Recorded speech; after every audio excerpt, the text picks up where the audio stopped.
રાજકોટ જિલ્લાના ઉપલેટામાં દશાપંથી વાડી ખાતે શનિ રવિ 2 દિવસ ગુજરાત કિસાન સભાની શિબિરનું આયોજન કરવામાં આવ્યું હતું।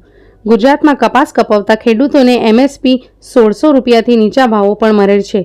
મનરેગામાં 100 દિવસની મજૂરીને રોજગારીને બદલે માત્ર 47 દિવસના કામ આપવામાં આવે છે।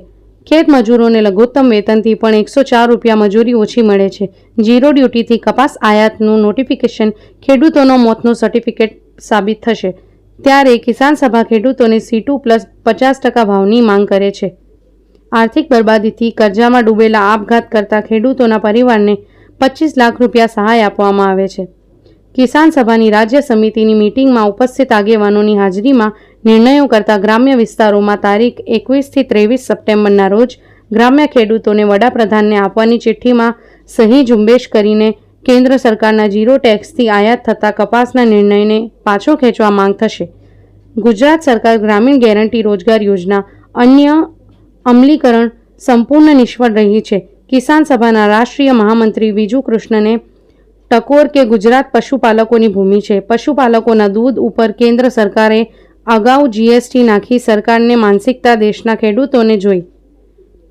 11 વર્ષની નરેન્દ્ર મોદીની નેતૃત્વ સરકારે કોર્પોરેટ કંપનીઓનો 30% ટેક્સ ઘટાડી 22% કરી દીધેલ છે। બેંકો પાસે માંડવાળ કરાવ્યા છે।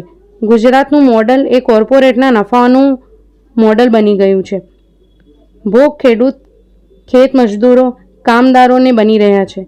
કિસાન સભા મજબૂતીથી માંગ કરે છે કે ઝીરો ડ્યુટીથી વિદેશી અમેરિકન કપાસ ઘઉં મકાઈ સોયાબીન જેવી ખેત પેદાશો દૂધ પ્રોડક્ટ લાવવાનો નિર્ણય પાછો ખેંચે અને અમેરિકન પ્રેસિડેન્ટ ડોનાલ્ડ ટ્રમ્પની અસરોમાંથી બહાર આવે।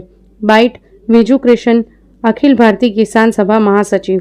બાઇટ ડાયાભાઈ ગજેરા, ગુજરાત કિસાન સભા प्रमुख। रिपोर्टर रजाक रावकुंडा।